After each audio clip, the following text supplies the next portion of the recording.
How's it going, everyone? Nick from Comic Culture here. It is time for Nick in the Morning. Sorry about last night. We had some technical difficulties reshooting in the morning, so we'll see how it goes. We got our stack of books that we read this week. I'll let you know what I thought about them coming up next.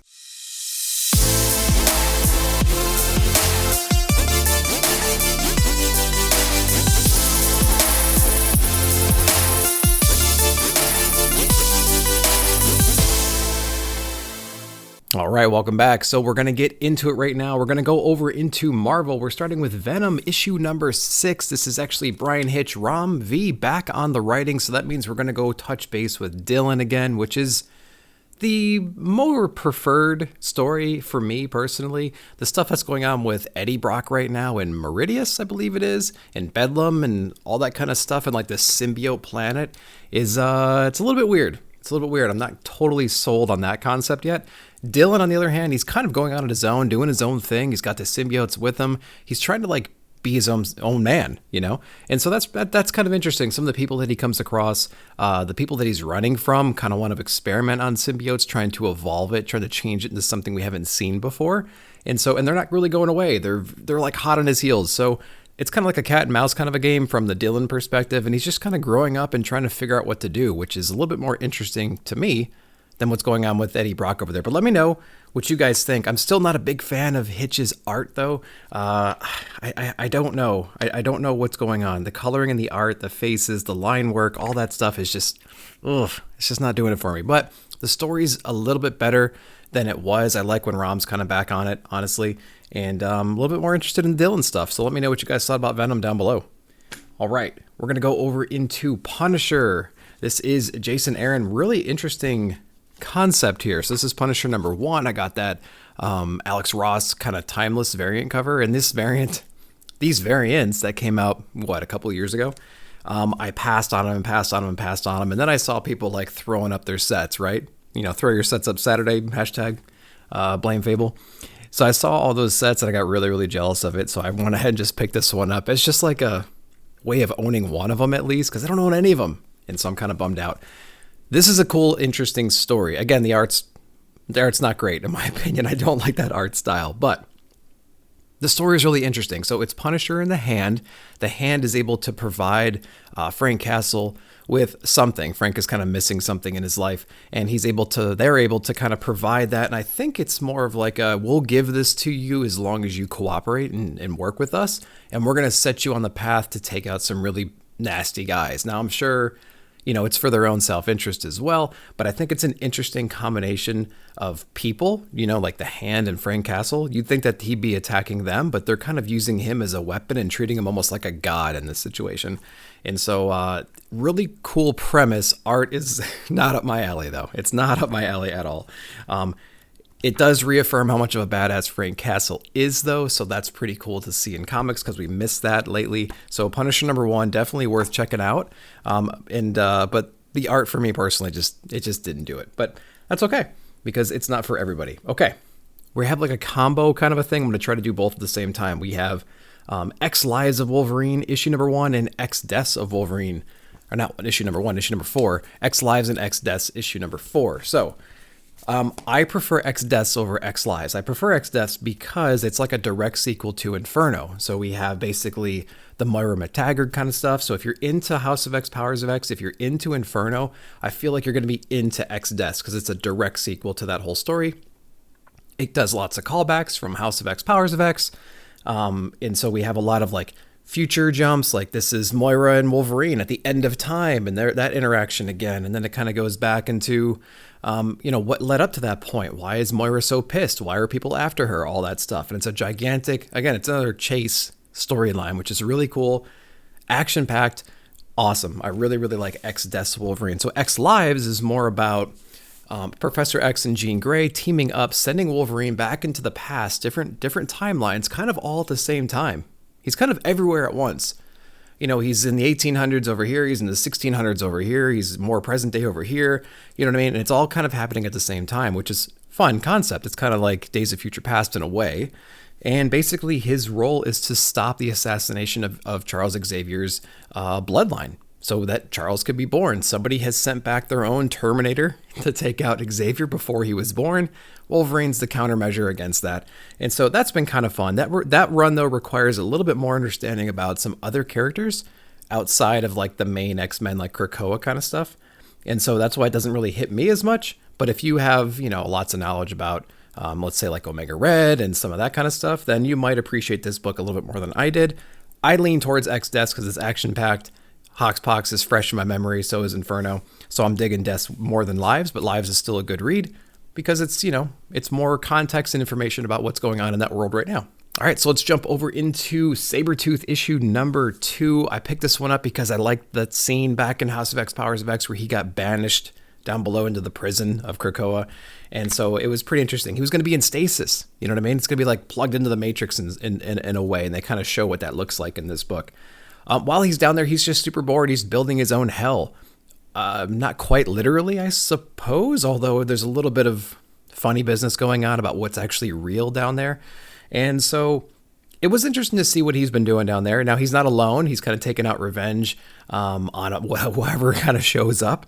But they kind of realize that, hey, we're all down here, and we're all down here because of certain people. So maybe we should kind of like team up and get our revenge on those people. So it's going to be interesting to see where it goes.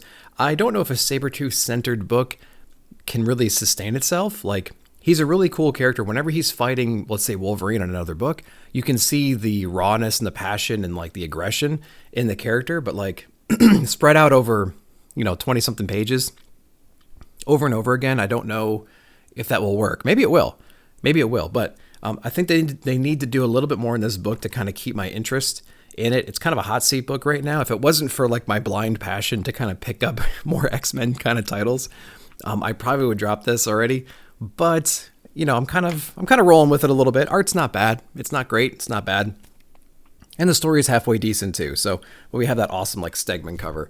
So I mean, you got to pick up stuff like that. So it's okay. It's okay. All right, we kind of have like a 2-shot coming up here. We have Devil's Reign, issue number 5 of 6. So it's almost wrapping up. We have Zdarsky, and we have Caquetto. Somebody corrected me, and I can't remember which one it is anymore because it's been too long. I need to go back and read those messages again to learn that pronunciation. But so it's going to have great art. So basically, this is kind of like a retelling, revamp of Civil War II, stuff like that. We have like a Mutant Registration Act in a way. Wilson Fisk is running for re-election. He's using some superpowered people to help rig the election in a way. He's using some of the enemies to enforce, unfair laws in the city. A lot of heroes are getting locked up, things like that. And then we have like this whole thing kind of brewed out of the recent Daredevil run as well. So there's a lot of things carried over from that run into this run. So you might not be completely lost going just directly into this if you haven't read Daredevil, but it certainly helps the plot. And it helps to know like where the characters are, what their headspace is going into this event. But it's still really kind of cool on its own. And so there's just a lot of characters involved in this whole thing. It's not necessarily Daredevil-centric, although, there's hints of it kind of being that way. But especially in this issue, there's a lot of things that happen in Daredevil or were revealed in Daredevil that come to a head in this book. So that's what's really kind of exciting. Wilson Fisk is just, the dude's insane. And so he's kind of being unleashed in this issue a little bit, especially towards the end. And we'll see where it goes from there. So interesting story. I recommend picking it up. It's only 6 issues, great creative team. If you like Daredevil, roll right into this one. It might have some familiar concepts and themes behind it, but it still seems fairly fresh and new. And there's just a lot of people involved. And it's always nice to see like a large cast of characters inside of a story, especially characters we don't really see that often. So I would recommend Devil's Reign for sure. 5 of 6. It'll be wrapping up pretty soon. Which then leads me into Devil's Reign Moon Knight, issue number 1. Now, the order of release kind of screwed up a few things, I think. So if you're following the Moon Knight run, you should be reading this book after you read the Hunter's Moon centric book. There was one book of Moon Knight that came out, I think, 2 issues ago, where Hunter's Moon was kind of like the main guy, and he referred to Mark Spector as being in prison. So this is the him in prison issue. The next issue of Moon Knight, which is the most recent one, was Mark was out. He's kind of doing his own mission stuff again. And it was like, wait a minute, I thought he was in prison. And we didn't get our Moon Knight one-shot Devil's Reign issue yet. So read The Hunter's Moon, read this, and then read the other Moon Knight. That's what you need to read. Okay, so what is this one about? Well, he's in prison. So it talks about his experience in there. It's basically like a Rorschach scene. You know, he's not locked in there with you, you're locked in here with me kind of a thing. And so, you know, half the people in here he put behind bars. It's that whole thing. But there was a clever, cool, fun, exciting twist to that story that maybe we've seen before, but like I can't really remember the last time I've seen it. And it still kind of surprised me in this one. So the plot, the story, the reason that he's, maybe not the reason he's there, but what he does while he's there to the people that he's around was really, really cool. And I actually really like that. The art took me a little bit of time to get used to, maybe like half the issue, because it's a little bit more anime-ish than I'm used to, especially coming out of the Moon Knight main title right now. Like that book, the coloring, the contrast, the lighting, the radiance was awesome. I absolutely loved it. Now going to this, it like flips the script and it's like anime haircuts, anime smirks, anime eyes. It's like, oh God. But the movement's still pretty fun. So like the action scenes and whatnot. So it is chocked full of action. There's some interesting things going on in this book. So I do really, really appreciate that. So yeah, if you're into Moon Knight, you need to be picking this one up because it's really interesting. It's still like feels like a one-shot in a way, and it certainly is. Obviously, it's a one-shot, but it feels just as much of a one-shot as the Moon Knight main title books, which is not a bad thing. I prefer like an overall umbrella, like an understanding of where we're going with books that I read, especially ongoing series. And this is just as much of a one-shot, I would say, as any other Moon Knight issue that we've read so far. But it's still really fun, so I recommend picking it up if you're a Moon Knight fan. Okay, we're going to go over into another number one. And I have certain expectations for number ones, and I think this is an appropriate time to bring up what those expectations are, but especially when they're characters that are new to me. So what a number one should do, especially if it's a character that is pre-existing, is it should introduce the character, it should introduce some of the power set, it should introduce maybe some of the past conflicts that it has. It should also give us an orientation about where they are mentally, physically, emotionally with some of the people that are around them, maybe their family or friends or something like that. And then they should kind of plant the seed for some kind of a conflict going forward. So what that does is it takes existing characters that people might not know. It gets them a little bit reoriented to the character, to their emotion, to their voice, and kind of where they are in their headspace. And then it'll show us kind of where we're going. So Captain Carter number one checks most of those boxes. Now, it's still a new character because it's new from What If, and so we don't really have a whole lot of understanding about the character. Of course, it's kind of like an analog to Captain America, but it's Captain Carter, and so, you know, there's that. So the story feels very familiar. It's the whole, you know, super serum soldier, you know, gets frozen, gets thawed out, gets discovered, thawed, reacclimated into the world, and then, you know, all those kind of things happen. So this is the exact same story, but with Peggy Carter. So, okay, great. So nothing really happens in this book. If you understand that, if you know that, then nothing really happens. If you don't know that whole story, then this will do a decent job of bringing it back up. Now, of course, there's some interesting things in there because she is from Britain, and she's, you know, it's obviously Peggy, so it's female. So there's a few things they play on with that, which I think are perfectly fine and natural to do. And then they do introduce a little bit of conflict here towards the end, but it's kind of soft, but it's kind of what you would expect from like an issue one maybe. And the progression shouldn't be like introduce the character and then have like a world threat, a worldwide threat they have to tackle. Maybe something local at first to kind of like level set and kind of raise awareness of the character being around, especially in that local city. So it does a decent job of checking all those boxes. I don't think I care enough about it though to like keep getting it. So this is definitely a hot seat book, especially in a world where you're reading a bunch of different comics. And so yeah, a little bit of a hot seat book right now, but I mean, it was fun. It was okay. It was okay. And if you really didn't like What If, her episode, I think was episode 1, I believe, then you're probably not going to like this because it's like the same thing over again. You know, that was the birth of her being the super soldier. And then this is like the day after she gets thawed out. So it's just a continuation of kind of what that show was trying to do there. So we'll see. We'll see. So another number one, though, that came out was Spider-Gwen, Gwenverse issue number 1. And this is from Seeley. And so I picked this one up because I had expectations of it doing the things I talked about earlier, introducing me to the character, telling me where they are, what their power sets are, who they're around, and then introducing some kind of conflict. This book doesn't do any of that kind of stuff. In my opinion, it doesn't do any of that stuff. Now, we're all friends here. You've read books that you've really, really enjoyed that other people hated. You've hated books that other people absolutely loved. So I'm going to tell you right now, I tried to read this book twice, and I failed both times. So why did I fail? I failed because it didn't check any of those boxes. I went in with certain expectations, and we got about halfway through this book. We had this just zany, crazy, over the top kind of a thing happening, this event that's kind of happening right now. And it completely doesn't quite abandon the Gwen character, but it pushes her away a little bit and brings in a bunch of other people. It complicates the story. The art wasn't exactly what I was looking for. And so it just wasn't for me. You've read a book. I know you have. Don't judge. You've read a book that just wasn't for you. This book just wasn't for me. I just didn't like the way they executed this number one. It didn't check those boxes that I have as expectations of number ones. So this felt like it was going to be a book that was halfway through some kind of developed plot already, and there's already some assumptions that you should have and some story and some background you should have. Didn't do it for me. It tried to, but I think it got way too complicated. It got way too meta real quick. So didn't quite do it for me. Gwenverse, I can't recommend it, but that doesn't mean you shouldn't at least check it out and see what it is, what it will do for you. So we're going to go over into issue number 23 of Thor. We have Donny Cates, Nick Klein. This is the conclusion of the God of Hammers big battle. We had Thor kind of ascend to a higher level in the last issue. This is him at his highest ascension, his highest Super Saiyan, right? He's now at Ultra Instinct, and he's fighting the God of Hammers.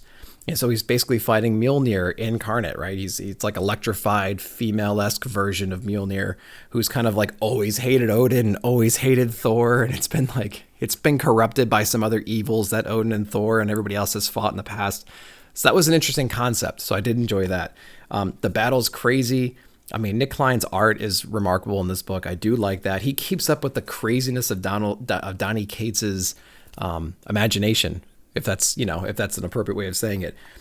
There is some cool things happening here about why the hammer might be getting heavy, which is kind of what led us into this entire thing. So I kind of understand it right now as being like two different threads. We have Mjolnir being kind of corrupted and having its own like sentient being inside of it, and it got corrupted over time, and it kind of like unleashed itself somehow. That's like the vague explanation of what's going on. The other one is at some point the king of Asgard needs to be the king of Asgard and not the hammer of Asgard. So at some point, you need to pass down the title. You need to pass the mantle down. And so I think Thor is approaching that age, and they kind of touch base on that a little bit in here, and they hinted at that in the other issues as well. So that's nothing spoilery. They just bring it back up in this issue, and I don't remember it happening in the last few. So we have two kind of threads going on here about what's going on with Mjolnir and what's going on with Thor in his place right now. So, and he doesn't have an heir that I'm aware of. Correct me if I'm wrong. And so that's that. So that's an interesting thing. So the battle does kind of wrap up in this issue, but there's some long, there's some consequences. There's some things that we have to now take in consideration, I think forever, as far as I'm aware, with the Thor character. And so I'm going to be anxious to see if they kind of carry forward that whole thing. Now they can write one issue and kind of like change that. And I'm being very vague on purpose because it's not like super spoilery. But something happens, and if we don't do something about it, it's going to have to live in the Thor, universe forever. So, what are they going to do to kind of retcon that eventually? Who knows? And is it even worth retconning? Maybe. I don't know. But nothing too crazy. It's just something that you'll notice towards the end of the book. So Donny Cates, Nick Klein on Thor, really interesting. Can't wait to see kind of where it goes from here. This is really kind of wrapping up what's going on. And we'll see where it goes. I had to like remember what we were dealing with before all this. We were dealing with Donny Cates, or we were dealing with Donald Blake. We were dealing with like the Endless Winter or something like that. And then we were dealing with some other stuff. And so like I had to remember like what's going to creep back through now that we're through this little arc right here. And so maybe I'll take a peek at some of the solicitations because it's actually been pretty fun, and I'm excited to see where it goes. All right. Amazing Spider-Man number 92.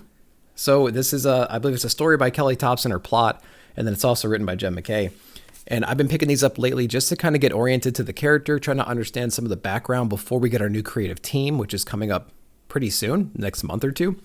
And so that's why I've been picking it up. I don't have a lot of context. I don't really know what Ben Reilly's up to or what his motivations are. I know he's out to get revenge on the Beyond Corporation because they kind of screwed him over in the past. And so we have two different plots going on right now. We have we have Ben Reilly going after the Beyond Corporation, and then we have Peter, and we have some other folks battling like this weird creation that the Beyond Corporation put together. They kind of mixed two different villains together, and now they're having to fight the combined force of those two. So art is interesting. It's kind of inconsistent here and there. There's some panels I'm like, yeah, that's really awesome. And then there's some like facial expressions that are it's just like not acceptable in my opinion. It's just not acceptable on a main Spider-Man run.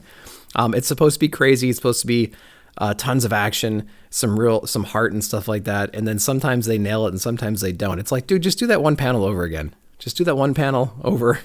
Do it from a different perspective. Change this, change that, change your line work, do something. But they can get away with it because it's ASM and it's like one of the best selling titles ever just because it's ASM. But 92, it's not bad. I read these issues. I think this is my review of the last several of these, I think, since the Queen Goblin was brought in. I read these and I'm not mad after I'm done.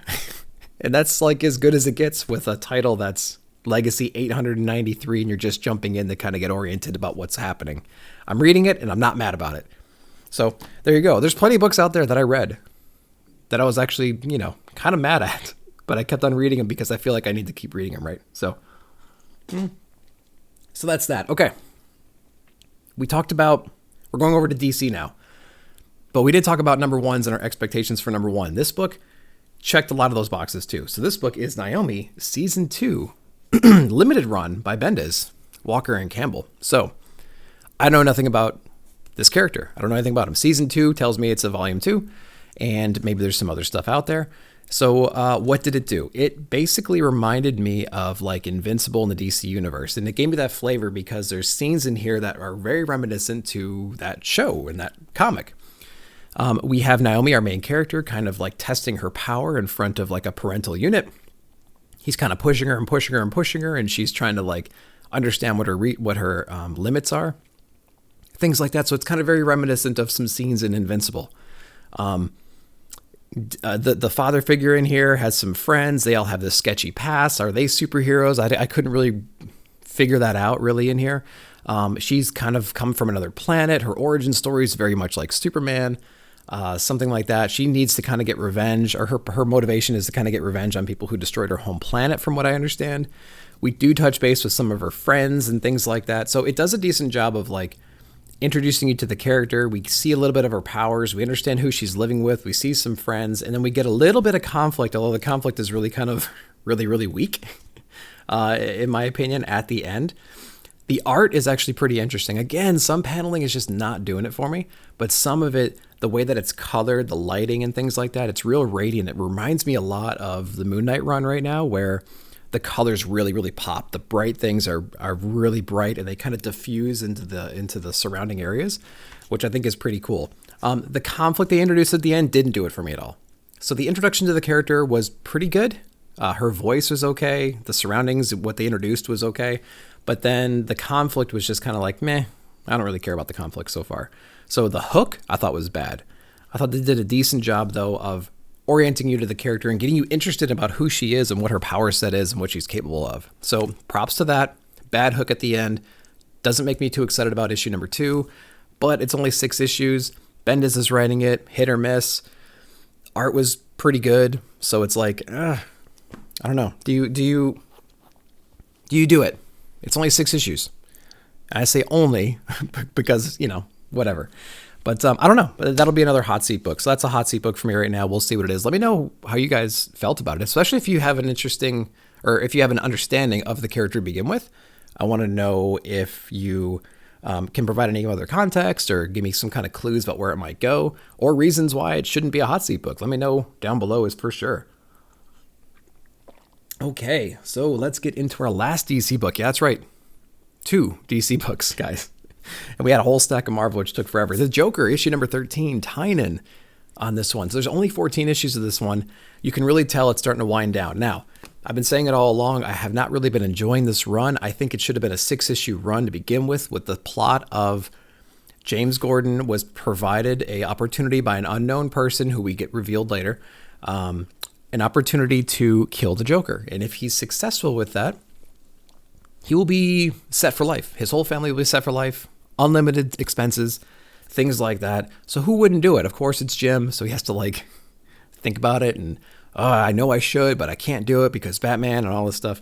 And what would my daughter think and all this stuff like that. Although it's like the obvious clear choice, right? It's like, how many times has a hero had the Joker with their hands around the Joker's neck and they just didn't do it because he talked his way out of it? And the inner monologue is, this guy's killed thousands of people and he'll kill thousands more people if I don't snap his neck right now.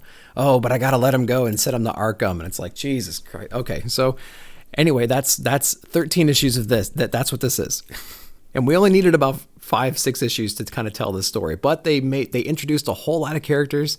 They introduced Vengeance in here. We got Bane coming back. We got like the Samson family, I believe, and it tells their whole freaking origin story and everything about how they were a bunch of hillbillies that found oil and they struck a gold, and then they're super, super rich and powerful now, and they're getting revenge on A-Day because their son that was incarcerated took the blame for like this murder that happened so long ago. He took the blame for that and he was killed in prison. And who did it? Well, the Joker did it. Let's hunt the Joker. Anyways, it's like, there's a lot going on in this book, and I liked the original premise, but we're so far from that now that it's just kind of like lost. Like that conflict, that question that was asked of Gordon in the beginning, that opportunity that he was given was just drowned out by all this other stuff that happened.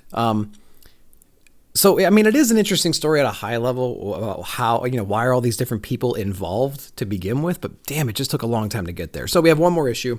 Art's pretty interesting. We get a little bit of Joker action in here. So if you like that, there's some of the scenes that are supposed to be violent scenes, but they just didn't land for me.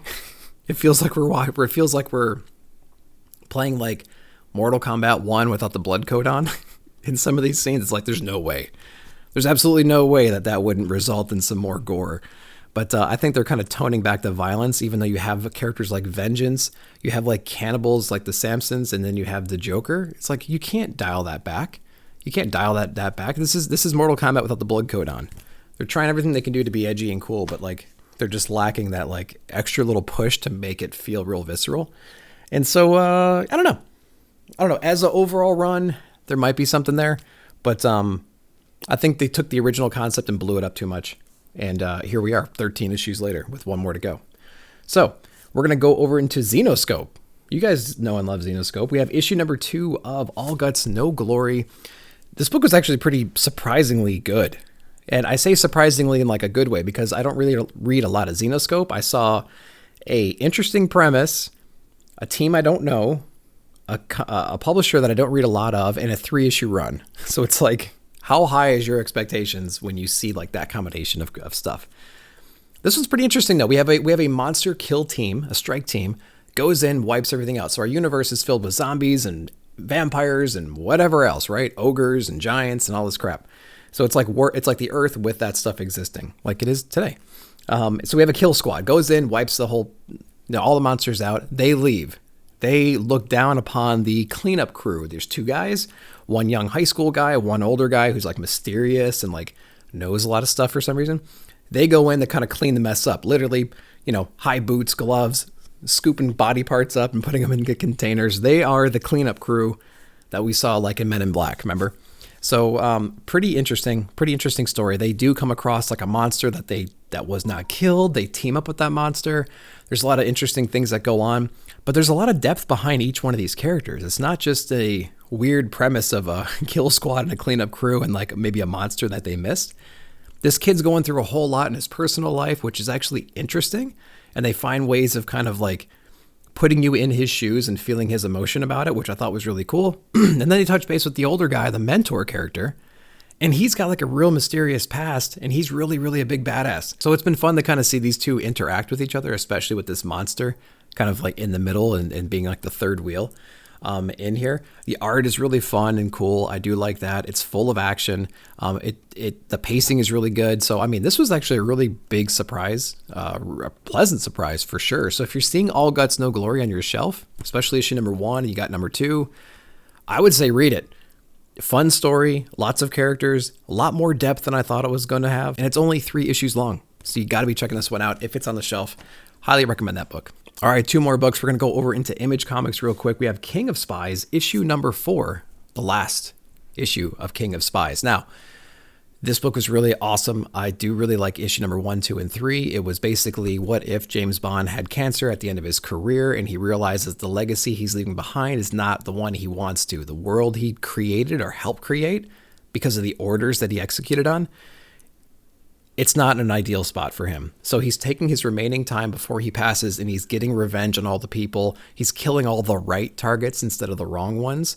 And so he's kind of going around just laying waste to all these evil people all across the world who kind of run the world now in their own manner, right? So, of course, he's going to piss off some agencies. They send a bunch of people towards him. They send some interesting people to kind of get him, again, for some real personal people to kind of help take him out. And this is basically the end of that whole conflict over here. He's got this big grand plan.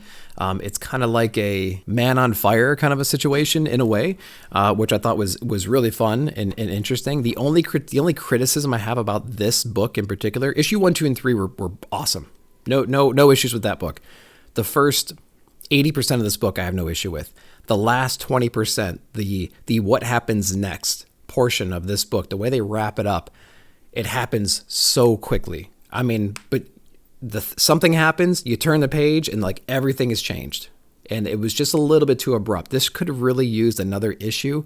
Let this issue breathe through the rest of this book and then slowly kind of like maybe take the first half of the next book, issue number 5, to kind of allow the other players that are involved to kind of switch their mindset a little bit and play that out. And then you can kind of end how this book ended. So this book really needed a 5th issue to let the end breathe a little bit. So that's the only complaint I have about this run in general. It leaves a little bit of a sour taste. I gotta be honest. It leaves a little bit of a sour taste about the whole series, but the whole series leading up to this was awesome. Really, really liked it. Just the last like 20% of this book, it's just like, oh man, it just didn't close it out appropriately for me. So, but yeah, highly recommended. If these are sitting at your shop and you're not reading these, you got to be picking these up. Lots of action. The artwork is insane. The coloring and everything is incredible in this book. Lots of shocking moments. It's for sure one of my favorite Image books out right now. All right, we're gonna go into the last book, and we talked a lot about number 1s and my expectations, so I'm not gonna get back into that again. This is another number 1, Jeff Lemire, Dustin Nugent, right? I don't know. Correct me down below. Little Monsters, issue number 1 from Image Comics. So, what I do like about this book is, the cover is Little Monsters. We have a kid here covered in blood. Are these fangs in his mouth? I don't know. You tell me. Haven't figured that out. We don't really see that in the book. Little Monsters. We have like this ragtag group of kids. We have like a post-apocalyptic world. We don't quite know how it got there, but like books like What's the Furthest Place from Here, this book kind of lets you know what's happening just through natural dialogue in the paneling and the art. So it doesn't need to like spoon feed you like you're 5 years old what the story is actually about. There's plenty of mystery. There's plenty of unanswered questions at the end of this book, and they introduce a little bit of conflict at the end, which is what you need in a number 1. But at the same time, they introduce a bunch of different characters. It goes over their relationship. They're distinct enough to kind of remember them. They try to do the best they can on identifying a new character and kind of telling you about them or setting the stage for what their personality is like. We don't quite understand what the monster part is. At least I don't. I have my assumptions about what the monster part might be in this book. But again, we don't really know what happened to the world or anything like that, but we do get an interesting little reveal at the end about where this might go or some conflict that might be coming. So I think as a number 1, it kind of checks most of those boxes. The art is really, really good in this book. We all know Jeff Lemire can write just really like heartfelt, personal kind of stories. And so I feel like that's going to head in that direction as well pretty soon. So the art is interesting though, because it has like this levity to it every once in a while with like facial expressions and the way the characters interact. But then it can get really dark and kind of like foreboding and like brooding at the same time. So I think that's kind of cool the way that they can kind of balance all that in the same kind of panels. So I'm interested in seeing where it goes for sure. This will be added to my pull list. Jeff Lemire on Little Monsters, number 1. Absolutely loved it. So that's everything I read this week. Let me know down below what you guys thought about the books you read. What were your favorites? What were your least favorites? And do you have any comments about anything that I talked about on these books? Thank you so much for watching the video. Like, subscribe, share, hit that bell notification to be notified of future videos. I appreciate you watching. We'll see you in the comments.